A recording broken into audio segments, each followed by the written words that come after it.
नमस्कार, मैं वीरेंद्र कुमार पालीवाल आप सभी प्रियजनों को आज के इस प्रातःकालीन शुभ विचार श्रृंखला के इस अंक में हार्दिक स्वागत करता हूं और सम्मिलित होने के लिए आपका बहुत बहुत धन्यवाद देता हूं। कल हमने अलोलुप्यम पर चर्चा की थी। पूर्णावतार भगवान श्री कृष्ण ने जो श्लोक नंबर 2 में अध्याय 16 के दैविक संपदाओं को गिनाया था, जिनमें 11 दैविक संपदाएं हैं। हमने लोभ से मुक्ति की बारे में चर्चा की थी। आज हमने निर्णय किया है कि हम इस संबंध में करें बात कि क्या करें, कैसे करें, किन चरणों में झुक जाएं कि ये लोभ से दान तक की यात्रा, लोभ से संतोष तक की यात्रा संभव हो सके। ये तो जान लिया, पहचान लिया कि लोभ दुर्गुण है। लोभ से बहुत जीवन दुखी हो सकता है, नरक बन सकता है। ये तो जान लिया, लेकिन ये बौद्धिक ज्ञान का हिस्सा मात्र है। अब क्या करें कि इससे मुक्ति मिले? एक्शनेबल पॉइंट्स क्या हैं? तो इस संबंध में हमने अध्ययन किया सनातन साहित्य का। दुर्योधन से भला भीषण दंश लोभ का किसने सहा होगा? जब 5 गांव देने की बात आई थी, क्या बड़े थे 5 गांव, वो कहता था कि सुई की नोक के बराबर जमीन नहीं दूंगा। लोभ की पराकाष्ठा तो देखिए। अंत में जब गदा युद्ध हार गया और उसका पैर जंघा टूट गई, अपना टूटा हुआ पांव लेकर, उसने महसूस किया था, कहा भी था। लेकिन ये तो सिर्फ मात्र बौद्धिक ज्ञान की ही बात होगी।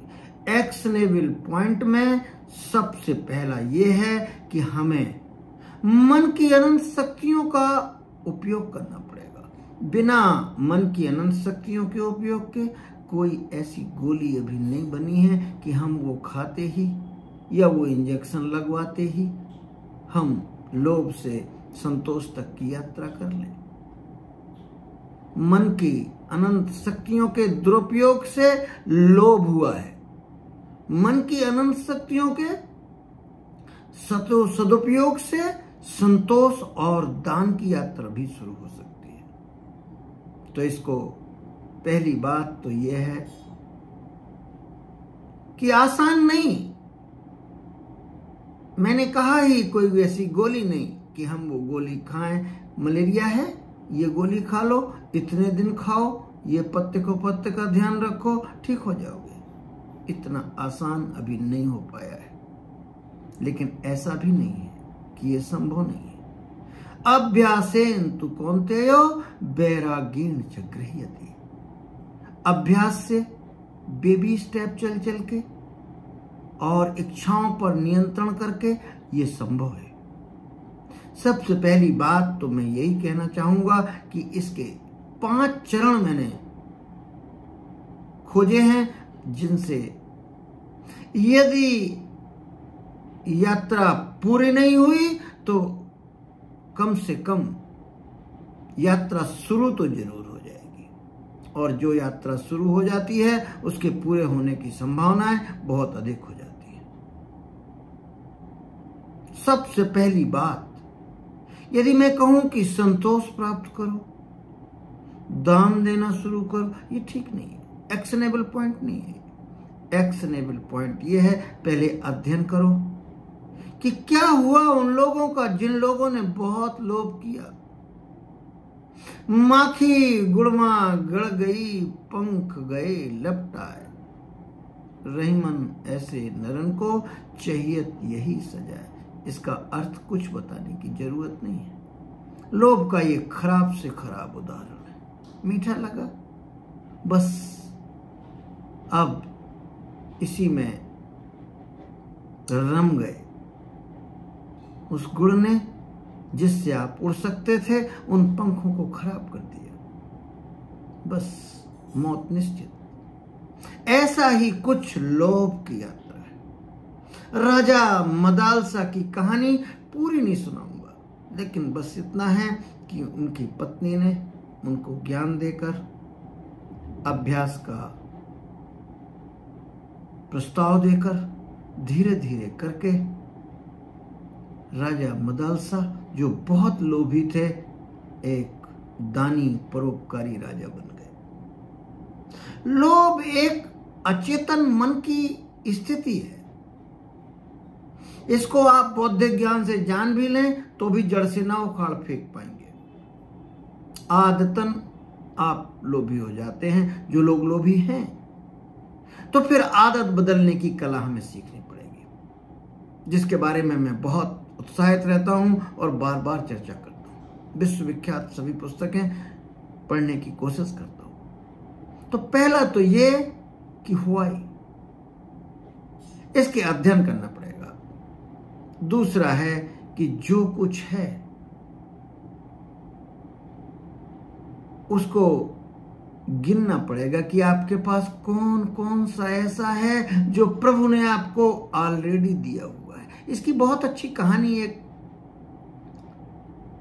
लोभ से मुक्ति की जो कहानी थी, शायद भले ही कहानी हो लेकिन सार्थक बहुत है। एक व्यक्ति बहुत परेशान था, गरीब था और हमेशा शिकायत करता रहता था कि मैं बहुत गरीब हूं। किसी आदमी ने कहा कि तुम करोड़पति अरबपति हो। उसने कहा ऐसा कैसे? बोले तुम्हारे पास 2 आंखें हैं, भगवान ने तुम्हें 2 आंखें दी हुई हैं, एक तुम मुझे दे दो, किसी आदमी की जरूरत है, उससे मैं कई करोड़ रुपए तुम्हें दे सकता हूं। उसने कहा भाई वाह, हम क्यों दे दें? उसने कहा चलो आंख की बात तो समझ में आती है, तुम्हारे पास 2 कान हैं। धीरे धीरे करके उसने सभी शरीर के वाइटल ऑर्गन्स के मांग की। किडनी 2 हैं। धीरे धीरे करके उसको समझ में आ गया कि अरे मैं तो वैसे ही अरबपति हूं, मेरे पास अनंत शक्तियां हैं, मेरे पास इतना धन धान्य सब कुछ है और मैंने इनका उपयोग नहीं किया। जैसे ही जो कुछ आपको मिला हुआ है उसमें सुख आप खोजने लगेंगे तो बस लोभ से और संतोष तक की यात्रा पूरी हो जाएगी। माइंडफुलनेस एक बहुत अच्छी तरकीब है जिसकी चर्चा मैं कई बार कर चुका हूं। और एक बात और बता दूं आपको, लोभ पर अगर आपने विजय प्राप्त कर ली तो अकेले लोभ पर विजय प्राप्त नहीं करेंगे। बहुत सारे दैविक संपदाओं के गुण आपके अंदर अपने आप आ जाएंगे। मनोवैज्ञानिकों ने इस पर बहुत रिसर्च की और ये पाया कि हाँ, एक आदत सुधारने से बहुत सारी आदतें अपने आप सुधर जाती हैं। आप सवेरे जग के देखिए, जल्दी जगने की आदत डालिए, व्यायाम की आदत पड़ने की पूरी संभावना है। सवेरे आप पानी पीने लगेंगे, दैनिक दिनचर्या आपकी बहुत अच्छी होने की पूरी संभावना है। और भी ऐसे उदाहरण दिए जा सकते हैं। जॉगिंग करने लगे आप, आपका ध्यान आध्यात्म तरफ झुक जाए, बहुत अधिक संभावना है। इसका विपरीत भी सच है। यदि एक आदत खराब डालने की कोशिश की तो कतारबद्ध खराब आदतें आपका इंतजार कर रही हैं। एक सिगरेट की फुक्की लगाने के लिए किसी दोस्त के कहने पर राजी तो हो जाइए, बोतल इंतजार कर रही है आपका। और भी ऐसे बहुत दुर्गुण उसके साथ कतारबद्ध खड़े हैं, अपनी बारी का इंतजार कर रहे हैं। तो लोभ से मुक्ति की यात्रा, मैं ये नहीं कह रहा हूं आसान है, लेकिन मैं ये जरूर कह रहा हूं कि असंभव नहीं है। अभ्यास से और वैराग्य से, इच्छाओं पर नियंत्रण करने से ये संभव है। लेकिन कोई कहे ये तो बहुत कठिन है, ये सिर्फ थ्योरेटिकल है। कठिन तो है, बड़ा लक्ष्य है, इतनी आसानी से कैसे मिल जाएगा? आदतों में बदलाव, अनुभव का अध्ययन। जरा अनुभवों का अध्ययन करके तो देखिए लोभ से मिला क्या। एक एक्सेल शीट बनाइए और जीवन भर के जितने लोभ आपने किए थे जरा देखिए उनका क्या हुआ। और मार्शमैलो का वो डिलेड ग्रेटिफिकेशन का जो प्रयोग है, मनोवैज्ञानिक प्रयोग, उसको मैं बार बार दोहराता हूं। सत्र लंबा ना हो जाए इसलिए आज यहीं खत्म करते हैं। अगर इस संबंध में आपके कोई सुझाव हो, कोई प्रश्न हो तो कमेंट सेक्शन में जरूर लिखें। यदि आपको वीडियो के कंटेंट पसंद आए हों तो इसे लाइक, शेयर, सब्सक्राइब और बेल आइकॉन की घंटी दबाना ना भूलें, जिससे कि आपको मेरे वीडियो के अपडेट आपको मिलते रहे। ये वीडियो शैक्षणिक है और अपने प्रियजनों के लिए आश्रित ज्ञान को साझा करने के लिए बनाया गया है।